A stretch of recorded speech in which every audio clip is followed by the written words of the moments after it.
The blood-soaked dirt beneath her fingers was the first thing Tessa Carlton felt as consciousness returned in painful waves.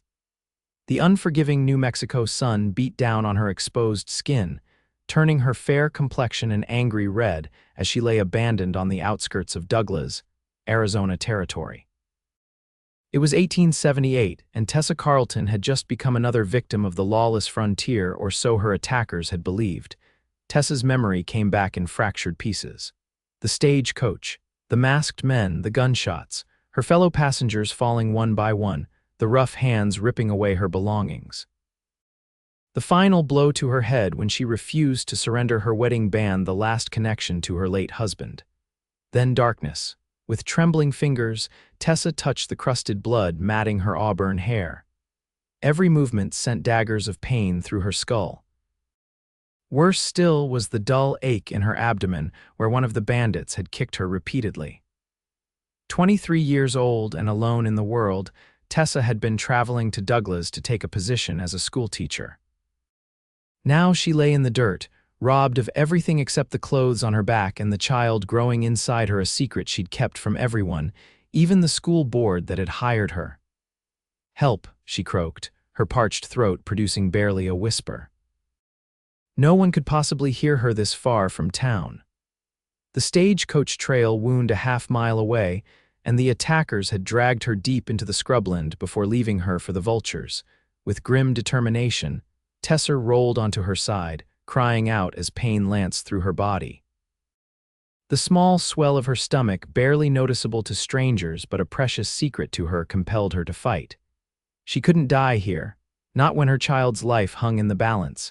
The sound of approaching hoofbeats sent a surge of hope through her veins. Summoning what little strength remained, Tessa pulled herself up on her elbows. "Here," she called, her voice still little more than a rasp.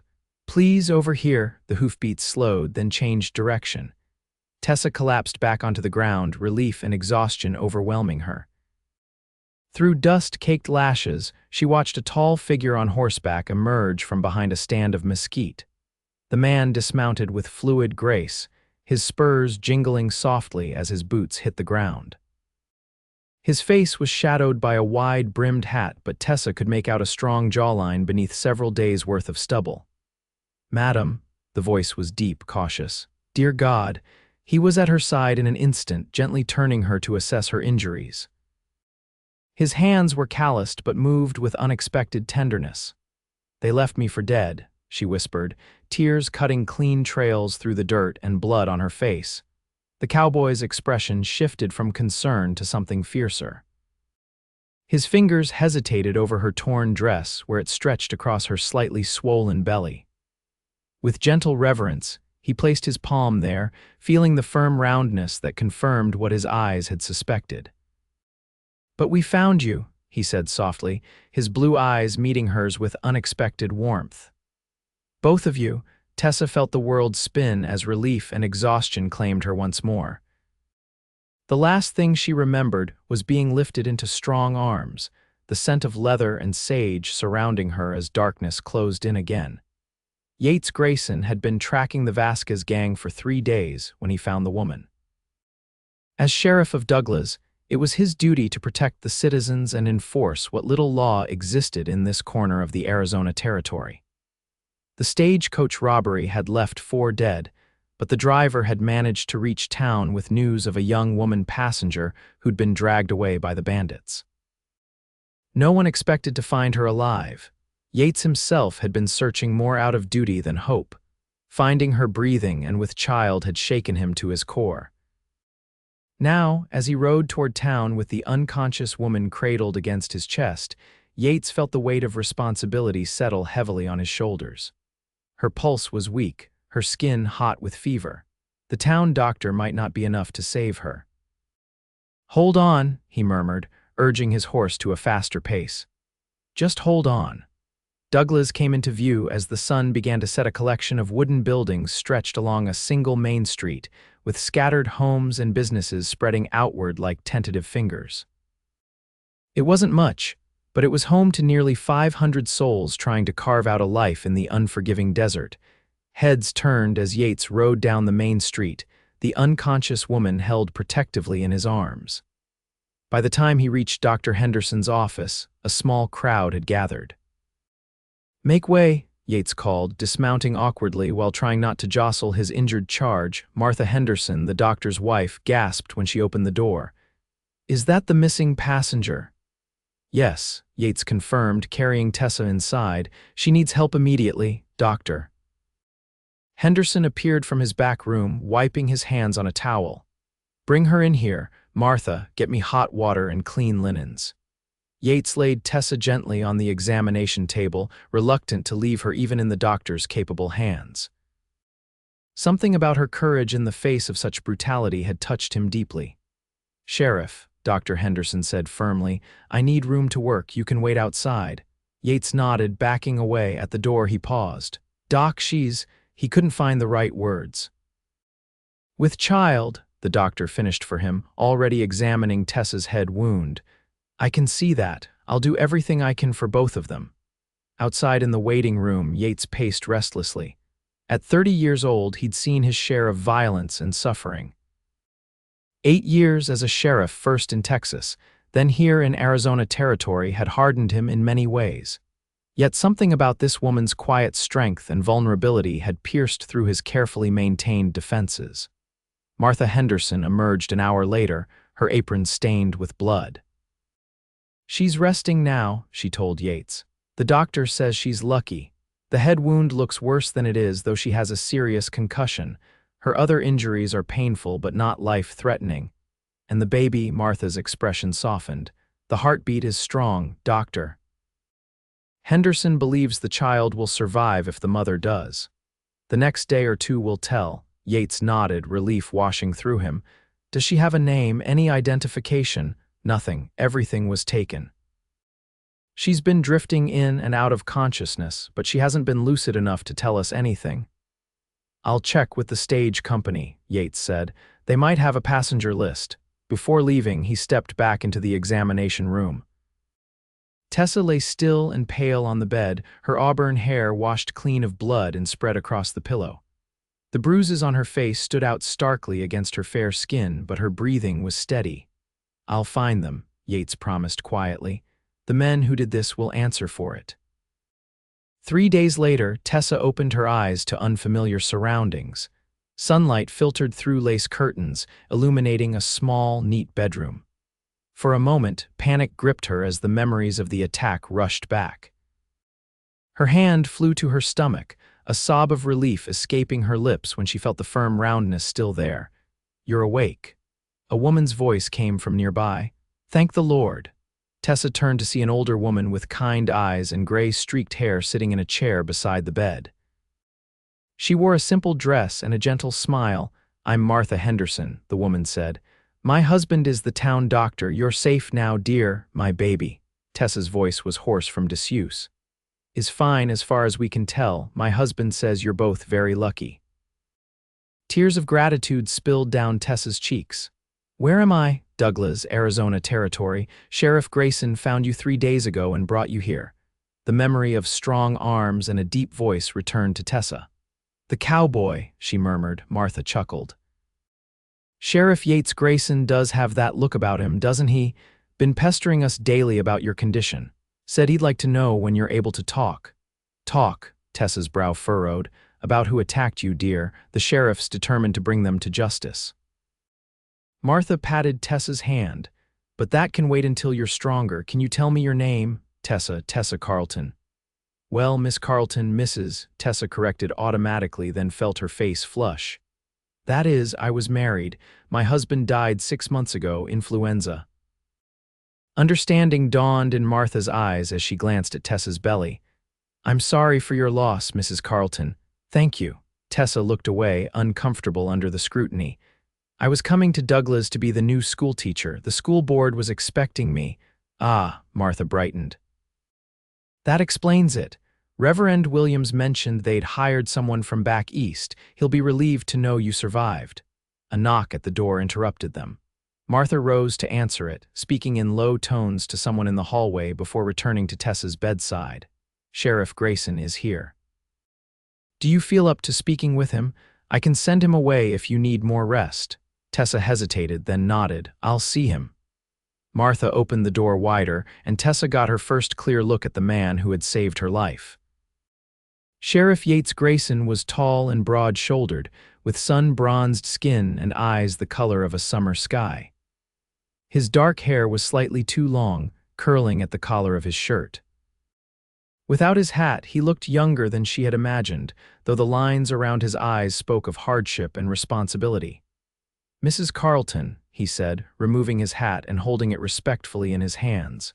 It's good to see you awake.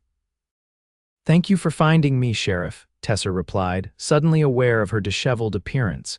Martha discreetly excused herself, promising to return with some broth.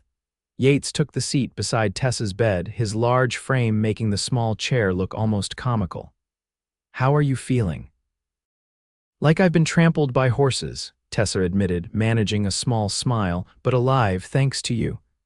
I'm just glad I found you in time. His eyes flickered briefly to her stomach, then away. Mrs. Carlton, I know this is difficult, but I need to ask you about what happened. Anything you remember could help me catch the men who attacked the stagecoach.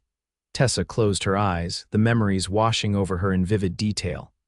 There were 4 of them, all wearing bandanas over their faces. They stopped the coach about 10 miles outside of town. Slowly, painfully, she recounted everything she could remember, the leader's distinctive scar visible above his mask, the way one man limped, the unusual silver-handled gun another carried. She described how they had methodically robbed each passenger before shooting them, how she had fought when one tried to take her wedding ring. That's when they dragged me away, she finished, her voice barely audible. They said they'd have some fun with me before finishing me off. But something spooked them. I think they heard riders approaching. The leader kicked me in the stomach and hit me in the head. The last thing I remember was one of them saying they didn't have time to finish the job properly and that the desert would do it for them. Yates's knuckles were white where he gripped his hat. When he spoke, his voice was tight with controlled anger.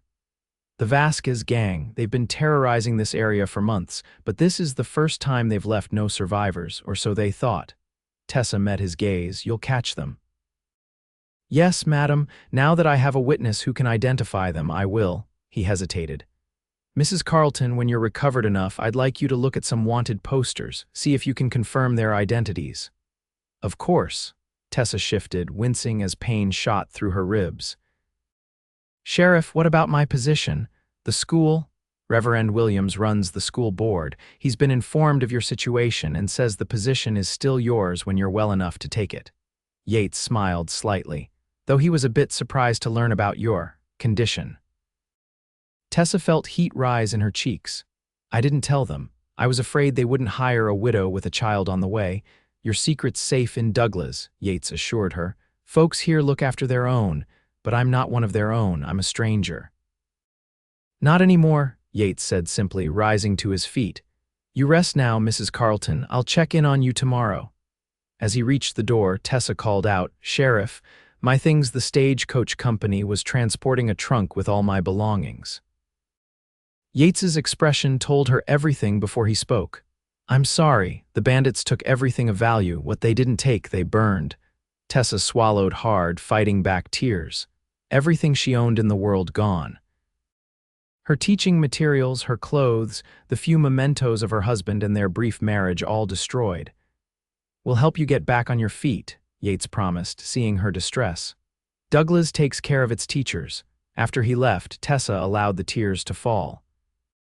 She was alive, her baby was safe, but she was utterly alone in a strange town with nothing to her name. The future she had carefully planned seemed to be crumbling around her. Martha returned with a bowl of broth, clucking sympathetically at Tessa's tears. There now, dear. Things will look brighter soon, you'll see. I have nothing, Mrs. Henderson, not even a change of clothes. Don't you worry about that. The ladies of the church guild are already putting together some things for you. And you can stay right here until you're well enough to take up your teaching position. Martha helped Tessa sit up against the pillows. Sheriff Grayson has even contributed to your welfare. The sheriff? Tessa asked, surprised.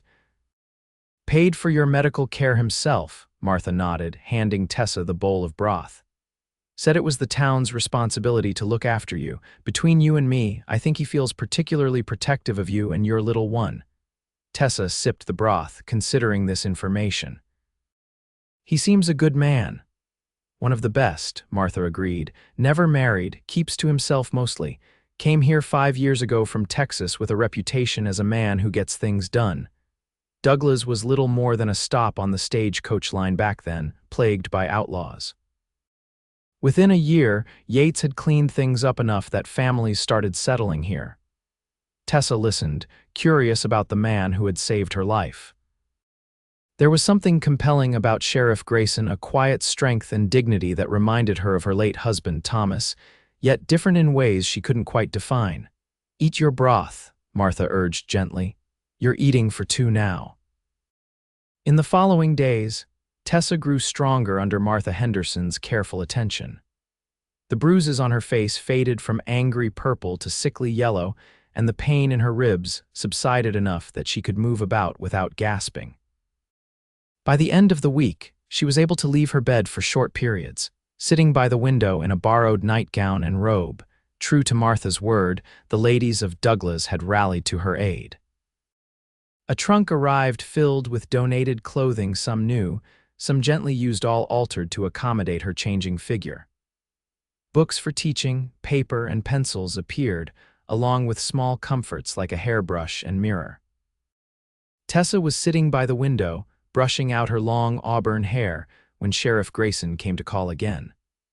She had been expecting him. Martha had warned her he would bring the wanted posters today, but she still felt a flutter of nerves at his knock. "Come in," she called, quickly setting aside the brush and checking that her borrowed robe covered her properly. Yates entered, hat in hand as always, his expression brightening when he saw her out of bed. "Mrs. Carlton, you're looking much better." "Thank you, Sheriff." "I'm feeling stronger every day," she gestured to the chair across from hers. "Please sit down." He did so, his large frame making the dainty chair seem absurdly small. From inside his vest, he withdrew several folded papers. "I've brought some posters," he explained, spreading them on the small table between them. "Take your time, only point out the ones you're absolutely certain about." Tessa examined the drawings carefully. The first 2 were unfamiliar, but the third made her breath catch. This one, he was there. "He's the one with the limp, I remember his eyes." Yates nodded. "Miguel Diaz, known associate of the Vasquez gang." She continued through the posters, identifying another member with certainty. When she reached the last poster, her hand trembled. "This is him, the leader, Ramon Vasquez." "I'd know that scar anywhere." "You're sure?" Yates asked, his voice tight with anticipation. "Absolutely, he's the one who—" She touched her stomach unconsciously. "He's the one who kicked me and left me for dead." Yates's eyes hardened. "That's all I needed to know." He gathered the posters, his movements precise and controlled. "I'm forming a posse tomorrow. Now that I have positive identification, the territorial marshal will back my jurisdiction." "You're going after them yourself?" Tessa asked, alarmed by the dangerous edge in his voice. "It's my job, Mrs. Carlton." His tone softened slightly as he saw her concern. "Don't worry, I'm not going alone, and I've dealt with men like Vasquez before. When will you leave?" "First light tomorrow. We've had reports they're holed up in the Dragoon Mountains about 50 miles east." He stood, tucking the posters back into his vest. "I wanted to let you know that Reverend Williams will be coming by tomorrow. The school term starts in 3 weeks, and he wants to discuss arrangements with you." "So soon?" Tessa glanced down at her swelling abdomen. "He says they need a teacher desperately. The children have been without proper schooling since Miss Abernathy eloped with a cavalry officer last spring." Yates smiled slightly. "He also mentioned that your condition won't be a problem. The Reverend's wife will assist you when your time comes, and they've arranged for you to have the small cottage behind the schoolhouse." Tears pricked Tessa's eyes at this unexpected kindness. "Everyone has been so generous. Douglas takes care of its own," Yates repeated his earlier sentiment. "And you're one of us now, Mrs. Carlton." As he turned to leave, Tessa found herself reluctant to see him go. "Sheriff, please be careful. These men are dangerous." He paused at the door, his blue eyes meeting hers. I'll come back safe, Mrs. Carlton, I promise. After he left, Tessa remained by the window, watching as he crossed the street to the sheriff's office. There was something reassuring about his steady presence, a certainty that he would do exactly as he promised. It had been a long time since Tessa had felt she could depend on anyone but herself. The next morning, Tessa woke early, roused by the sound of horses and men's voices outside. Pulling herself carefully from bed, she made her way to the window just in time to see Sheriff Grayson leading a group of 8 riders down the main street. Even in the dim pre-dawn light, his straight-backed figure was unmistakable. "Be safe," she whispered, pressing her palm to the cool glass. Martha found her there a few minutes later, still watching the empty street where the posse had disappeared. "They'll be back in a few days," the older woman said gently, helping Tessa back to bed. "Yates Grayson is the most capable man I know. I barely know him," Tessa murmured, "yet I feel responsible. He's risking his life because of me." "He's doing his job," Martha corrected. "And he'd be hunting the Vasquez gang with or without your testimony. Those men have brought nothing but grief to this territory." Later that morning, Reverend Williams came to call, a thin, earnest man with spectacles and a serious demeanor. Despite his stern appearance, his manner was kind as he discussed the teaching position with Tessa. "We have 27 students enrolled, ages 6 to 16, he explained. "The schoolhouse is small but adequate. It was built 2 years ago by the townspeople." "And you're certain my condition won't be a problem?" Tessa asked hesitantly. "In my previous position in Pennsylvania, unmarried women weren't permitted to teach, let alone widows expecting a child." Reverend Williams smiled kindly. "Mrs. Carlton, out here in the territories, we're more practical about such matters. A good teacher is hard to find, and your references are excellent. As for your child, well, every baby born in Douglas is a blessing. This territory needs good families to grow and prosper." They agreed that Tessa would begin her duties in 2 weeks' time, provided Dr. Henderson approved her return to work. The cottage behind the schoolhouse would be prepared for her arrival, furnished with donations from the community. "It's not much," Reverend Williams admitted, "but it will give you and your child a proper home." "I'm overwhelmed by the town's generosity," Tessa said sincerely. "I hope to repay it by being the best teacher Douglas has ever had." After the Reverend left, Tessa felt a renewed sense of purpose. Perhaps this wasn't the future she had envisioned when she boarded the stagecoach in Tucson, but it offered hope for herself and her child. For the first time since the attack, she allowed herself to think beyond survival to the possibility of building a new life. 5 days passed with no word from the posse. Tessa, now strong enough to move about the Henderson house freely, found herself watching the street anxiously each day. Martha noticed her concern but said nothing, though her own glances toward the window betrayed her worry for her husband, who had gone along as the posse's doctor. On the afternoon of the 6th day, the distant sound of hoofbeats brought both women to the front door. A cloud of dust on the horizon heralded the posse's return, moving at a steady pace toward town. 8 riders left, Martha murmured, counting. "Looks like 8 returning, thank the Lord." As they drew closer, Tessa could make out Sheriff Grayson at the front, his posture as straight as ever. Behind him rode several men with prisoners, 3 men with hands bound, slumped wearily on their horses. Dr. Henderson and the remaining deputies brought up the rear. The townspeople gathered in the street as the posse reached the edge of town. A cheer went up when they saw the captured outlaws. Sheriff Grayson acknowledged the crowd with a nod but continued toward the jailhouse, his expression grim. Martha rushed to meet her husband as he dismounted, embracing him tightly. Tessa remained on the porch, relief washing over her at the sight of the returning men, all safe, all whole. Her eyes followed Sheriff Grayson as he personally escorted the prisoners into the jailhouse, his hand firm on Vasquez's shoulder. It was nearly an hour before Yates appeared at the Henderson house, his face weary but satisfied. He had cleaned up, changing his trail dusty clothes for a fresh shirt and vest, though he hadn't taken time to shave the 6 days' worth of stubble that darkened his jaw. "Sheriff," Tessa greeted him, unable to hide her smile of relief, "you kept your promise." I always do, Mrs. Carlton, he replied, removing his hat. May I come in? Martha ushered him inside, insisting he sit at the kitchen table while she poured coffee. Henry told me you captured Vasquez and 2 of his men, she said. The 4th man died resisting arrest, Yates confirmed, accepting the coffee gratefully.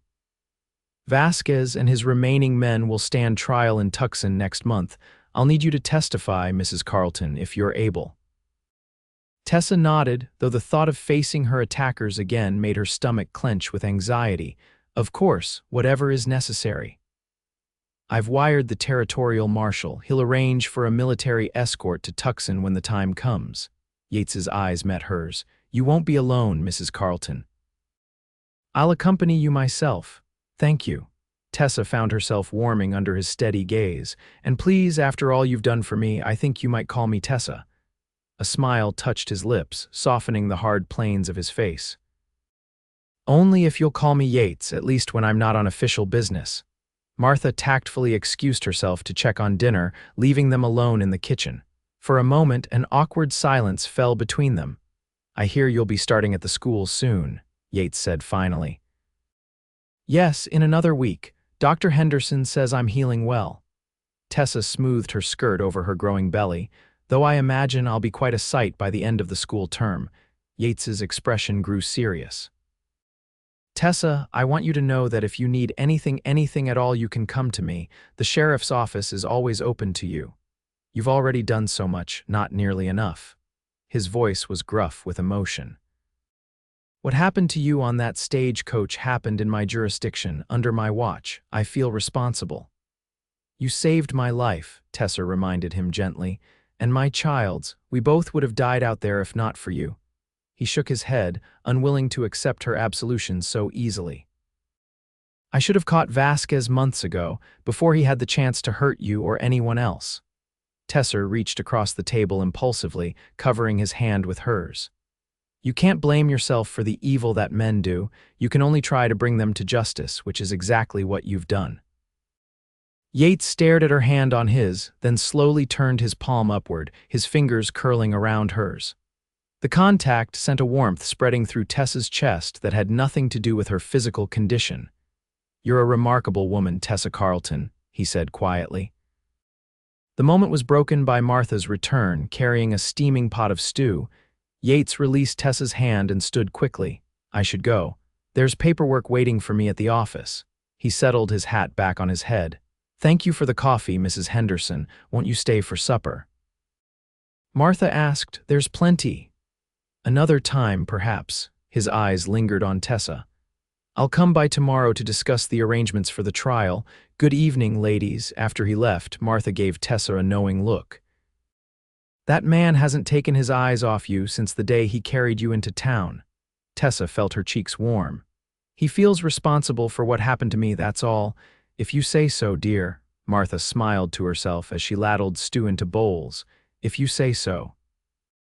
The following week passed quickly as Tessa prepared to take up her teaching position. Dr. Henderson pronounced her well enough to leave his care, though he cautioned her to avoid overexertion. The townsfolk continued their generosity, providing her with additional clothing, books, and supplies for her new home. Yates came by daily, sometimes just for a few minutes, other times staying for an hour or more. He brought news of the trial preparations and updates on town matters, but Tessa sensed his visits had become more than just official business. There was a gentleness in his manner with her, a quiet attentiveness that made her increasingly aware of him as a man rather than simply the sheriff who had saved her life. On the day Tessa was to move into the cottage behind the schoolhouse, Yates appeared at the Henderson home with his wagon. I thought you might need help with your things, he explained as he loaded the trunk of donated items into the wagon bed. That's very thoughtful, Tessa said, touched by his consideration.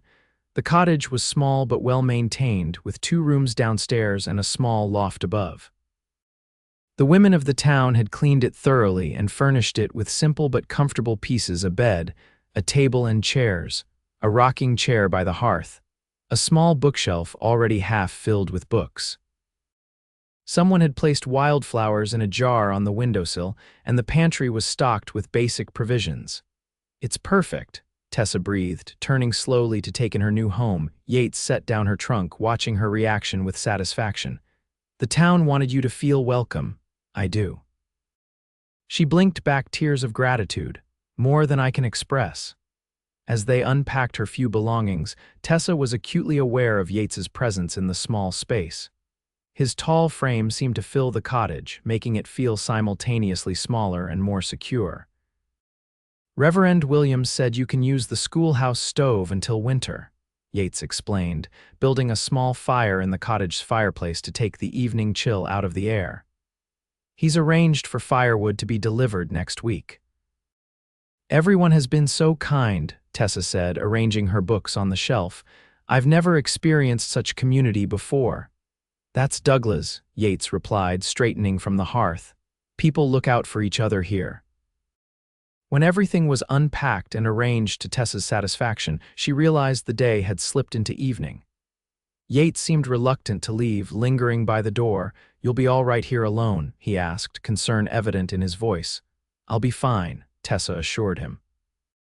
"The schoolhouse is just across the yard, and Reverend Williams said his home is only a short walk away if I need anything."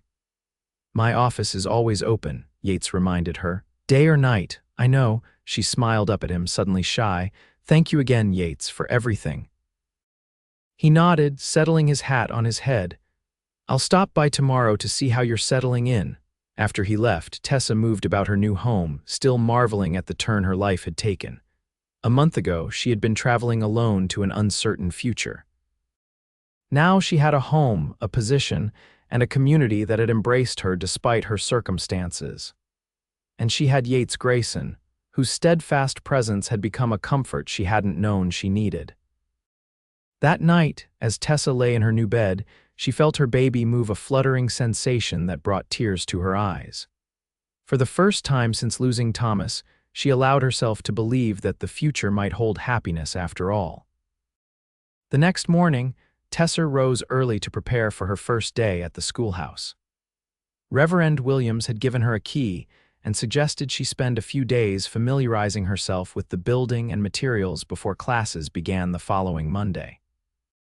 The schoolhouse was a single large room with rows of wooden desks facing a teacher's platform at the front.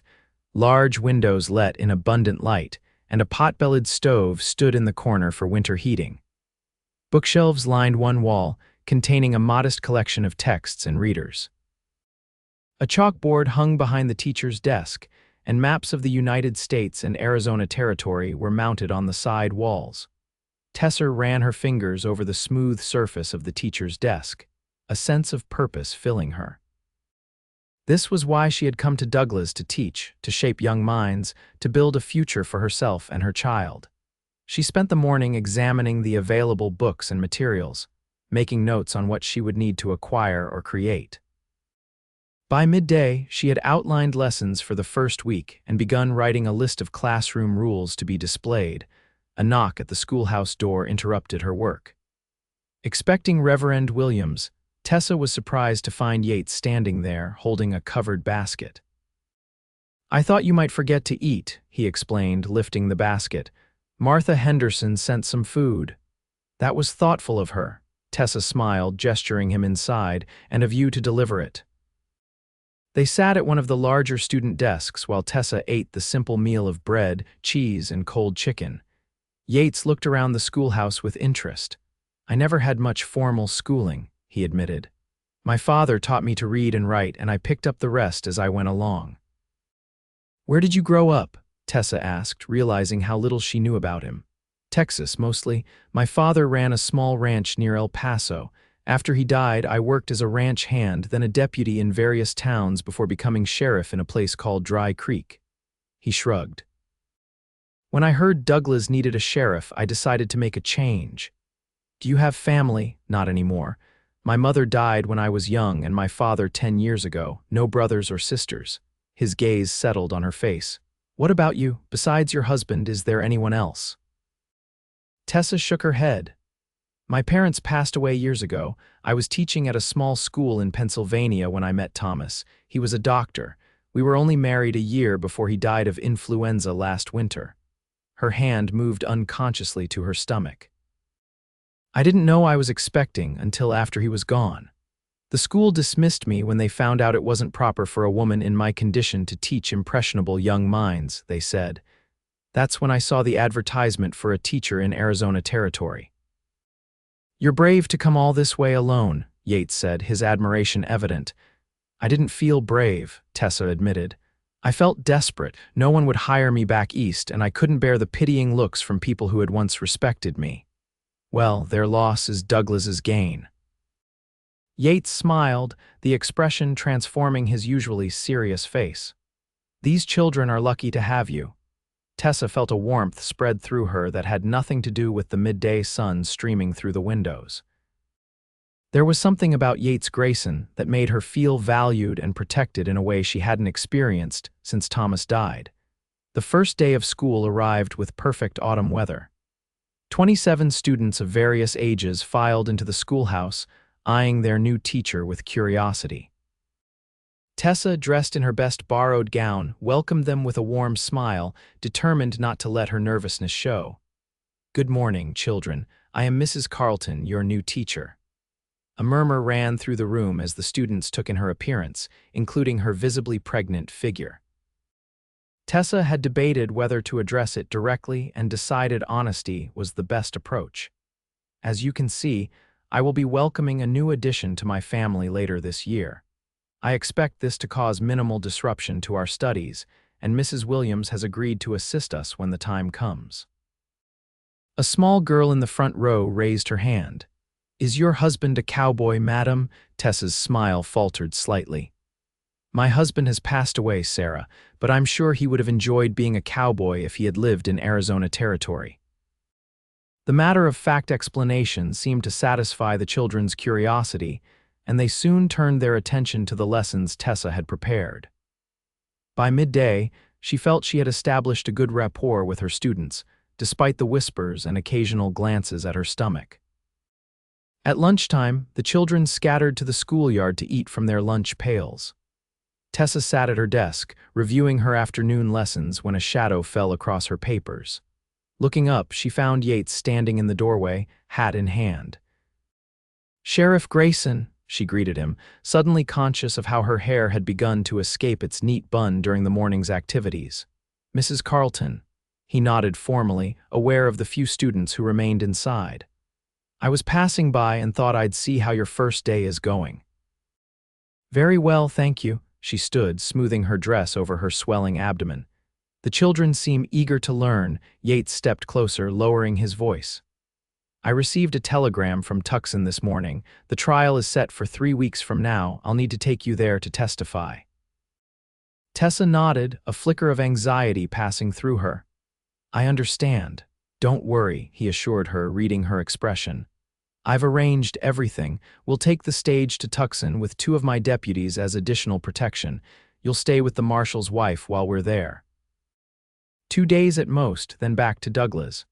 "What about my students?" Reverend Williams says his wife can manage the school for a few days. She taught before they came to Douglas. Tessa relaxed slightly. "Then I'll be ready when the time comes." Yates's eyes softened as he looked at her. "You're doing well, Tessa. The whole town is talking about how lucky they are to have you teaching their children." Before she could respond, the students began filing back into the schoolhouse. Yates stepped back, settling his hat on his head with a nod. "Good day, Mrs. Carlton." "Good day, Sheriff," she replied formally, though the warmth in her eyes belied her professional tone. As the weeks passed, Tessa fell into a comfortable routine.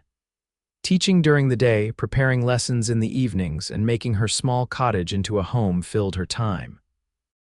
Her pregnancy progressed normally, the baby growing strong and active within her. Dr. Henderson pronounced both mother and child in excellent health, predicting a delivery sometime in late December or early January. Yates continued to call on her regularly, often bringing small gifts, a book for her classroom, fresh fruit from a traveling vendor, a sturdy rocking chair he claimed the town had purchased for her, but which Tessa suspected came from him personally.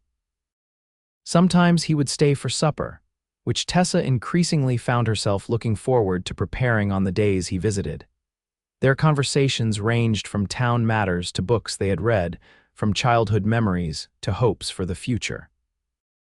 Tessa learned that beneath Yates's serious exterior lay a thoughtful mind and a dry wit that often surprised her into laughter. He, in turn, seemed to delight in drawing her out of her initial shyness, encouraging her to share her thoughts and opinions without reservation. The entire town noticed their growing closeness. Martha Henderson remarked to her husband that the sheriff had never shown such interest in anyone before, while Reverend Williams observed to his wife that Mrs. Carlton seemed to bloom in the sheriff's company. For her part, Tessa found herself thinking of Yates at odd moments throughout the day, wondering what he would think of a particular book, imagining his reaction to something one of her students had said, looking forward to sharing the day's events with him. It was a feeling both familiar and new, similar to what she had felt for Thomas, yet different in ways she couldn't quite articulate. 3 weeks after school began, Tessa and Yates departed for Tucson for the trial. The journey by stagecoach was uncomfortable for Tessa in her condition, but Yates's attentive presence made it bearable. He insisted she take the most comfortable seat, brought her water at every stop, and distracted her with stories of his early days as a lawman. In Tucson, they were met by the territorial marshal, a gruff older man named James Buchanan, who escorted them to his home where his wife, Eleanor, welcomed Tessa warmly. "You poor dear," Eleanor fussed, helping Tessa settle into the guest bedroom. "Traveling in your condition, and to testify against such terrible men. But don't you worry, James and Sheriff Grayson will see justice done." The trial began the next morning in the territorial courthouse. Tessa, dressed in her best gown, a deep blue that Martha Henderson had altered to accommodate her growing figure, felt a chill run through her as Ramon Vasquez and his 2 surviving gang members were led into the courtroom in chains. Vasquez's dark eyes found her immediately, narrowing with recognition and hatred. Tessa fought the urge to shrink back, instead straightening her spine and meeting his gaze steadily. Beside her, Yates placed a reassuring hand on her arm. When called to testify, Tessa walked to the witness stand with measured steps, conscious of every eye in the courtroom following her progress. With clear, unwavering words, she recounted the events of the stagecoach robbery, identifying each defendant and describing in detail their actions during the attack. "And you are certain these are the men who attacked the stagecoach and left you for dead?" the prosecutor asked. "Yes, sir." "I will never forget their faces." Her eyes moved to Vasquez. "Especially his. He was the one who kicked me repeatedly and left me to die in the desert." Vasquez lunged forward in his chair, spitting a stream of Spanish invective that made the courtroom guards rush to restrain him. The judge banged his gavel, ordering the outlaw removed until he could control himself. Tessa remained composed, though her hands trembled slightly where they rested in her lap. When she returned to her seat, Yates leaned close. "You did well," he murmured, his eyes filled with admiration. "Very well indeed." The trial lasted 2 days, with multiple witnesses testifying to the Vasquez gang's long history of violence and robbery. In the end, the verdict was swift and unanimous, guilty on all counts. The sentence, hanging for Ramon Vasquez and life imprisonment for his 2 accomplices. As the defendants were led away, Vasquez turned to glare at Tessa one last time.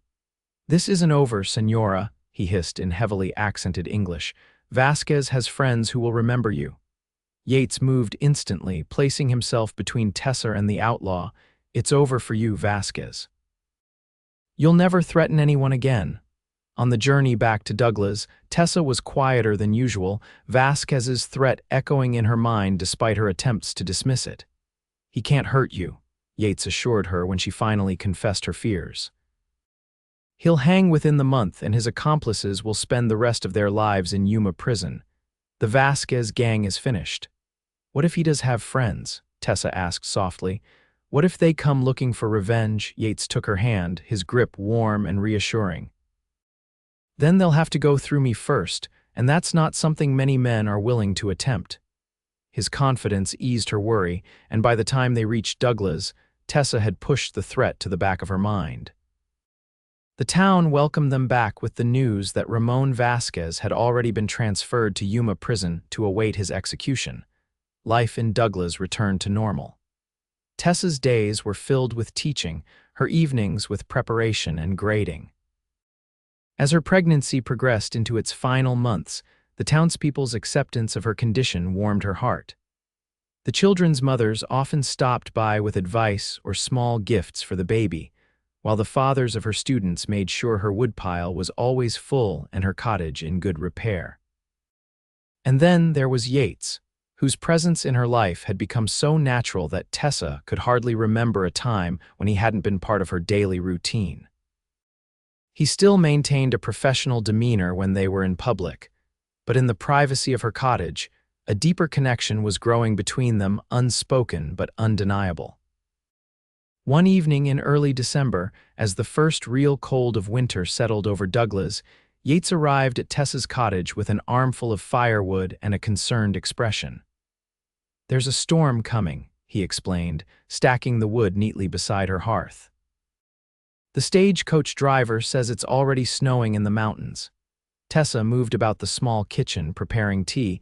At 7 months pregnant, her movements had slowed, but she maintained her graceful composure. "Should I be worried? Not if you're prepared." Yates straightened, brushing wood chips from his shirt. "I've brought extra supplies there in my wagon, and I've asked Reverend Williams to check on you if the snow gets deep. The schoolhouse is closed tomorrow, just as a precaution." Tessa smiled at his thoroughness. "I'm sure I'll be fine. This cottage is snug, and I have plenty of blankets." Yates accepted the cup of tea she offered, his fingers brushing hers in the exchange. A moment of silence stretched between them, comfortable yet charged with unspoken feelings. "Tessa," he began, his voice low and serious. "There's something I've been wanting to ask you." Her heart quickened at his tone. "Yes." Before he could continue, a sharp knock at the door interrupted them. Yates frowned, setting down his tea to answer it. Martha Henderson stood on the doorstep, snow dusting her shawl. "Sheriff, thank goodness you're here. There's been word from Tucson Ramon Vasquez escaped during transfer to Yuma prison. He killed 2 guards. Tessa gasped, her hand flying to her throat. Yates's expression hardened to granite. "When did this happen?" he demanded. 2 days ago." "The telegram just arrived." Martha glanced worriedly at Tessa. "The marshal believes he may be heading this way." "For revenge," Tessa whispered, Vasquez's threat suddenly vivid in her memory. Yates turned to her, his decision already made. "I'm taking you to the Henderson house tonight. You'll stay there until Vasquez is recaptured." "But no arguments, Tessa." His voice was firm. "I won't risk your safety or your child's." Within the hour, Tessa was installed in the Hendersons' guest room, the same one she had occupied during her recovery. Yates himself carried her small bag of essentials, his expression grim. "I'm forming a search party at first light," he told her. "Vasquez won't get within 10 miles of Douglas if I have anything to say about it." "Be careful," Tessa pleaded, fear evident in her eyes. "He's already killed 2 men." "I've dealt with men like him before." Yates's hand moved to the gun at his hip. "This time he won't be taken alive." He left her with a brief, intense glance that conveyed everything he couldn't say aloud. Tessa watched from the window as he strode down the street toward his office, his determined posture a small comfort against the growing dread in her heart. For 3 days, the search parties combed the surrounding countryside while Tessa remained safely ensconced in the Henderson home. The promised snowstorm arrived, blanketing Douglas in white and hampering the search efforts. Each night, Yates returned exhausted and frustrated with no sign of Vasquez or his trail. On the morning of the 4th day, Dr. Henderson was called away to attend a difficult birth at her ranch 10 miles outside of town. Martha, preparing to accompany her husband, fretted over leaving Tessa alone. "I'll be fine," Tessa assured her. "The deputy will check in regularly, and Reverend Williams said he would stop by later." "I don't like it," Martha sighed. "But Mrs. Jensen needs me. This is her first baby, and she's terrified, poor thing." "Go," Tessa urged. "I promise to keep the doors locked and stay inside." After the Hendersons departed, Tessa settled in the parlor with a book, trying to distract herself from worries about Vasquez and concerns for Yates, who had ridden out before dawn to continue the search. The baby moved restlessly within her, responding to her anxiety with increased activity. "Hush, little one," she murmured, rubbing her swollen belly soothingly. "Your papa would want us to be brave." She had taken to speaking of Thomas to her unborn child, keeping his memory alive. Yet increasingly, when she imagined the future, it was Yates's face she saw alongside her own, watching her child grow. The realization both comforted and confused her. Was it disloyal to Thomas to feel this way about another man so soon? A noise from the kitchen startled her from her thoughts. Tessa froze, listening intently. Perhaps it was Deputy Wilson coming to check on her as promised, but the silence that followed was too complete, too careful. Slowly, Tessa rose from her chair, moving as quietly as her condition would allow toward Dr. Henderson's study, where she knew he kept a pistol in his desk. Before she could reach it, a figure stepped into the doorway, blocking her path. Ramon Vasquez stood before her, unshaven and wild-eyed, a knife gleaming in his hand. His clothes were caked with mud and snow, his face gaunt from days of running, but the hatred in his eyes burned bright and hot. "Senora," he hissed, his smile a grotesque parody of politeness, "we meet again." Tessa backed away, one hand protectively covering her stomach. "How did you find me?" "Douglas is not so large a town, and I have friends who owe me favors." He advanced slowly, enjoying her fear. "I told you this was not over." "Sheriff Grayson and his men are searching for you," Tessa said, desperately trying to keep him talking while she edged toward the front door. "They could return any moment," Vasquez laughed. "Your sheriff is miles away, chasing false trails I left to the north. By the time he returns, I will be gone and you will be dead." His eyes dropped to her swollen belly. "You and your brat both." Tessa felt a cold anger replace her fear. This man had already taken so much from her, her security, her peace of mind. She would not let him take her child's future as well. When Vasquez lunged forward, knife raised, Tessa threw the heavy book in her hand directly at his face. The unexpected move caught him off guard, and the book struck his nose with a satisfying crack. Blood spurted as he howled in pain and rage. Tessa used the moment to run, not toward the door where he could easily catch her, but toward the kitchen where she knew Martha kept a shotgun propped in the corner. Her pregnancy slowed her, but desperation lent her speed. She reached the kitchen just as Vasquez recovered, his boots heavy on the wooden floor behind her. The shotgun was where Martha always kept it, loaded and ready. Tessa grabbed it, turning awkwardly with the weight of her child affecting her balance. Vasquez appeared in the doorway, blood streaming from his nose, his eyes murderous. "You will pay for that, Puta." Tessa raised the shotgun, her hands surprisingly steady despite her racing heart. "Stay back." He paused, assessing the situation. "You will not shoot, Senora." "You are too soft, too civilized." He took a step forward. "Put down the gun before you hurt yourself."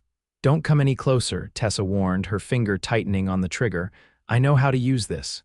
Vasquez's smile was terrible to behold. "Then do it, shoot me." Another step. "But what if you miss? What happens to your child then when I take that gun and beat you with it?" For a heartbeat, Tessa hesitated, and Vasquez saw his opportunity. He lunged forward, knife aimed at her abdomen. The shotgun roared, the recoil knocking Tessa backward against the wall. Through the smoke and ringing in her ears, she saw Vasquez stagger, clutching his chest where the shot had torn through him.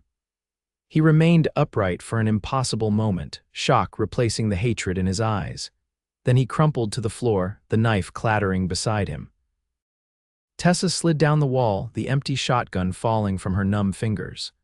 A pain seized her lower back and radiated around to her belly, sharp, insistent. Too early, she thought in panic. It's too early. She wasn't sure how much time passed before the door burst open and Yates's voice called her name. She tried to answer, but another contraction stole her breath.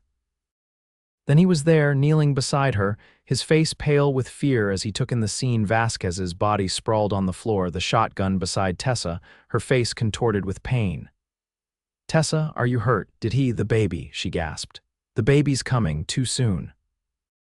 Understanding dawned in his eyes. Yates scooped her into his arms, his strength making her feel weightless despite her advanced pregnancy. "Hold on, Tessa, just hold on."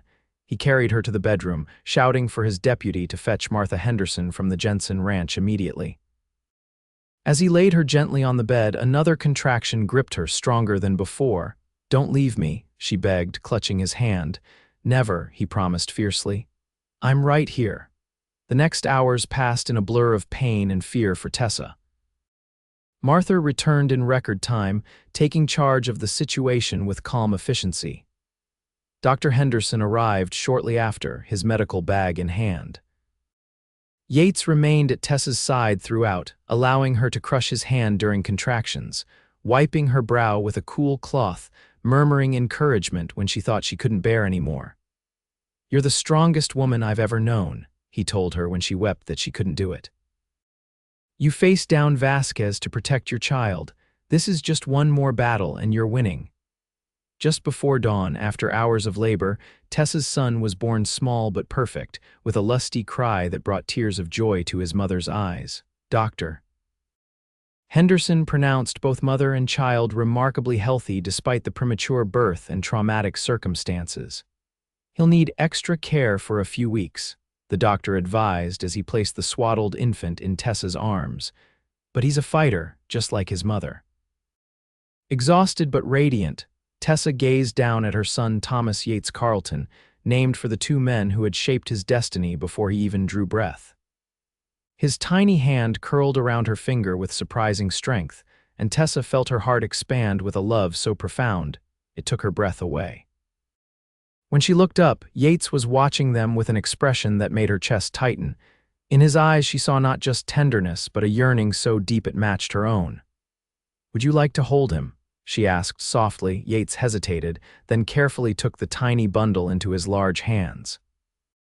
The contrast was striking, the hardened lawman cradling the newborn with infinite gentleness, his calloused finger tracing the perfect bow of the baby's lips. "He's beautiful, Tessa," Yates said, his voice rough with emotion. "Perfect, just like his mother, Martha and Doctor."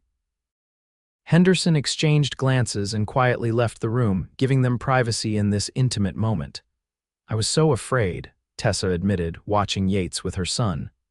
"When Vasquez came, all I could think about was protecting the baby. I never thought I could actually pull the trigger." "You did what any mother would do," Yates said, carefully returning the infant to her arms. "You protected your child." Tessa looked down at her sleeping son, then back to Yates. "What happened? How did you know to come back to town? Call it instinct." Yates sat on the edge of the bed, his hand coming to rest lightly on her hair. "We found evidence that Vasquez had doubled back toward Douglas. I rode ahead of the others, afraid he might have somehow learned where you were staying." His jaw tightened. "If I had been a few minutes later." "But you weren't," Tessa said firmly. "You came when I needed you most, just as you always have since the day you found me in the desert." Yates took her free hand in his expression solemn. "I want to always be there when you need me, Tessa, you and your son both." Tessa felt tears well in her eyes at the meaning behind his words. "Yates, I know it's soon," he said quickly. "I know you're still healing from the birth, from everything that's happened, and I know Thomas's memory is still fresh in your heart. I don't expect an answer now." "An answer to what?" she asked, though she already knew. "To whether you could see a future with me as my wife." His eyes, normally so steady, showed vulnerability she had never seen before. "I love you, Tessa Carlton. I think I have since the moment I found you in the desert, and you looked up at me with those brave, determined eyes. I'd be honored to help raise your son as my own, to protect you both for as long as I live."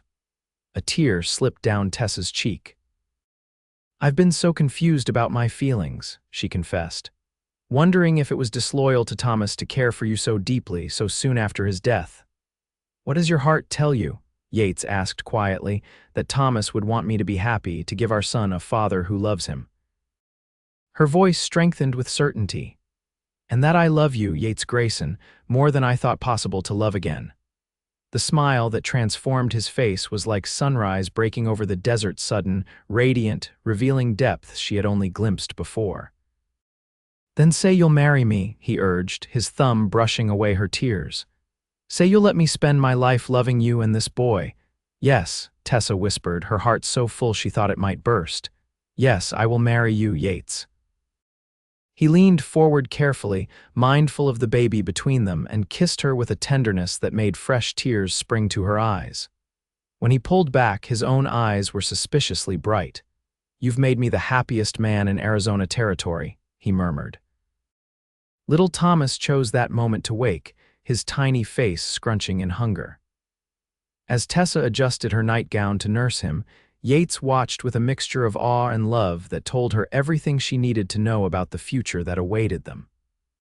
Tessa and Yates were married 2 months later in Douglas's small church, with baby Thomas cradled in Martha Henderson's arms during the ceremony. The entire town turned out for the occasion, celebrating not just the union of their sheriff and schoolteacher, but the triumph of love and courage over tragedy and violence. Tessa wore a simple white dress made by the ladies of the church guild, with her auburn hair swept up in an elegant knot adorned with wildflowers.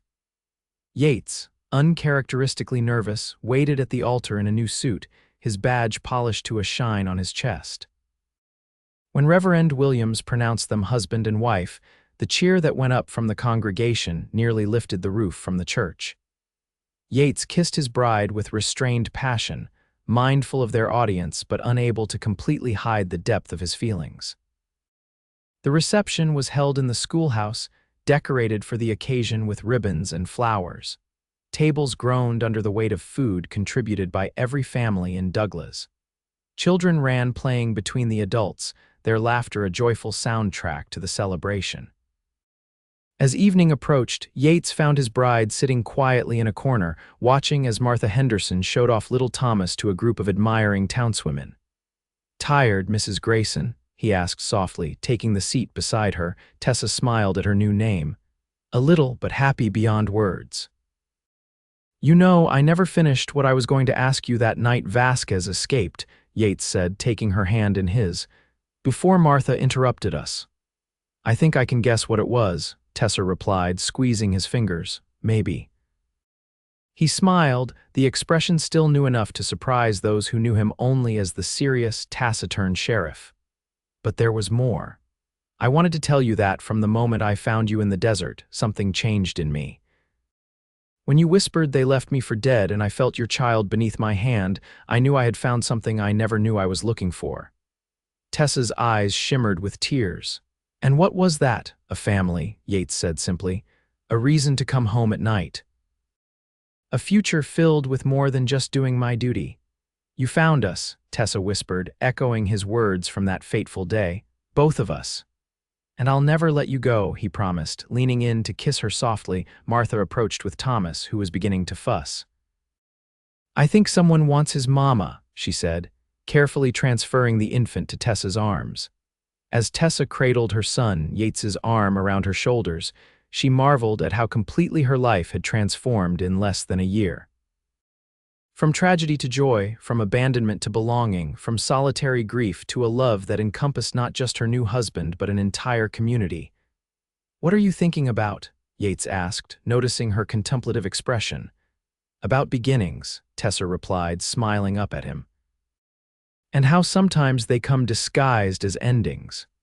Spring came to Douglas with a riot of wildflowers and the sweet scent of renewal. Tessa stood in the doorway of their home, no longer the small cottage behind the schoolhouse, but a proper house that Yates had built for them on a piece of land at the edge of town. Thomas, now 5 months old and thriving, babbled happily in her arms as they watched Yates working in the garden they had planted together. The soil in this part of Arizona was challenging, but with persistence and care, green shoots were beginning to emerge from the carefully tended beds. Like their marriage, like their family, like the town itself growing stronger through adversity, putting down roots that would sustain generations to come. As Yates straightened and saw them watching, his face broke into the smile that never failed to warm Tessa's heart. He crossed the yard in long strides, stopping to place a kiss on Thomas's head before claiming his wife's lips in a more lingering embrace. "What did I do to deserve such a welcome?" he asked, his eyes crinkling at the corners. "You found us," Tessa said simply, and we found home. Life in the wild Arizona territory would never be without challenges. There would be dry seasons and harsh winters, occasional outlaws and daily struggles.